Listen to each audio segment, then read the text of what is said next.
නමුත් මං හිතනවා දැන් මං යන පාර ඊට වැඩිය බොහොම වෙනස් ආධ්‍යාත්මිකයි. ඔයාලට මොන හරි ගැටලු තියෙනවා නම් මයින් අහන්න. භාවනාව සම්බන්ධයෙන් මම මහා ගුරුවරෙක් නෙමෙයි, මට ගුරුවරු නෑ. මට මග පෙන්වෙත් ඇත්තට මුස්ලිම් කාන්තාවක්.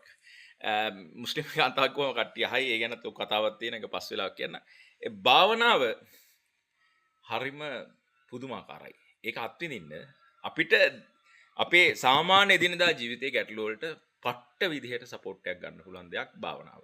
ඒක භාවනාව මොන වදෙන් හරි සමතොද දර්ශනාදී කියන වැදගත් නැහැ. මුලින්ම ඔබ භාවනාවට එන්ට වෙන්න. මොකද අපි මේ ජීවිතේ ලයිෆ් එක ගෙවනවා තමයි. සතුටෙන් ගෙවන්නත් පුළුවන්. වින්දනය කරන්නත් පුළුවන්. මන් තරම් ෆන් ගන්න කෙනෙක් නැහැ. මං වෙඩින් එකකට ගියොත් එහෙම පහුගිය දවස්වල වෙඩින් වල වීඩියෝස් තිබ්බ මන් දාන්න. මන් තරම් ආතල්ලයක් ගත්ත කෙනෙක් ඒ වෙඩින් එකේ නැතුව ඇති. හැබැයි අපි භාවනා කරනවා. කිසි වෙනසක් නැහැ. සසර කලකිරෙන්න ඕනේ නැහැ භාවනා කරන්න.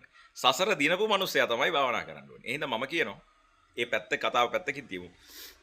ඔබට ශරීරයේ වේදනාවල් තියෙනවා නම් භාවනාව වඩන්න පටන් ගන්න හදිසි අවශ්‍යතාවවලදී සෑහෙන වටිනවා. ඒ වගේම මං හිතනවා මේකම ඇති මරණානුස්සතියට යන්න. ඒ කියන්නේ අපේ අවසාන මොහොතේ අපේ සිත විපතකට පත් නොවි මැරෙන්නත් මේක හොඳ. මොකද මේ දවස්වල ගොඩක් තරුණ අය මැරෙනවා. ගොඩාක් තරුණ අය මැරෙනවා. මම හිතා ගන්න බැරි තරම් තරුණ ජීවිත නැති වෙනවා. මම මේ වෙලාවට කියන්නේ ජීවිතේ විඳින්න, සතුටු වෙන්න, කැමති දෙයක් කරන්න, ෆන් එක ගන්න, බොණ්ඩ කන්න, ඒ ඔක්කොම අපිත් කරා. ඒ අතර හැකිනම් බුදුහාමුදුරුවන්ගේ එක බුදු ගුණයක් ලියලා අරහන් වගේ බුදු ගුණයක් net එකෙන් ගන්න තියෙනවා, ඩවුන්ලෝඩ් කරගන්න. කොලයක ලියලා පාඩම් කරගන්න. ජීවිතේට ඊට වැඩිය දෙයක් නැහැ. මම වගකීමෙන් කියනවා. ඔබ පුංචි කාලේ ඉඳන් මේ වෙනකන් උපයාගත්ත දේට වඩා වටින්නේ මෙන්න මේ මං කියපු වචනේ. ඒ තමයි එක අරහන් බුදු ගුණේ පොඩ්ඩක් මෙනෙහි කරන්න.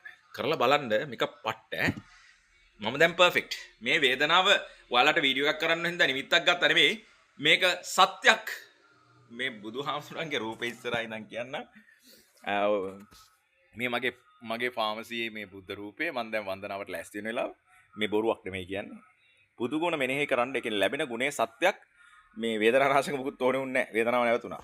ඉතින් හැබැයි ඔබ ටිකක් මේ ගැන අධ්‍යයනය කරන්න, ටිකක් වැඩිපුර කාලයක් ඒකට යොදවන්න. වැඩිපුර කියන්නේ දවසට විනාඩි 10ක්. විනාඩි 10ක්. බුදුහාමුදුරුවොත් එක්ක හිතින් තනි වෙන්න. අපේ මේ නලල මැද බුදුහාමුදුරන්ගේ රූපය අද ගන්න. අපේ මේ තර්ඩ් අයි එක කියන එක. එහෙම නැත්නම් මේ ස්පයිනල් ග්ලෑන්ඩ් එක මේ මොළයට ඇතුලෙන් තියෙන මේ අවයව මේ ග්‍රන්ථිත් එක්ක සම්බන්ධ වෙලා තියෙන මේ විඥානය අවදි කරන්න උත්සාහ කරන්න පට්ටගේමක් ගැහුවා. අපි සක්සස් නොවෙන්න පුළුවන්. මම කෝටිපතියෙක් නොවෙන්න පුළුවන්. මම ව්‍යාපාර ක්ෂේත්‍රයේ මහා ඉහළට යන පොරක් නොවෙන්න පුළුවන්.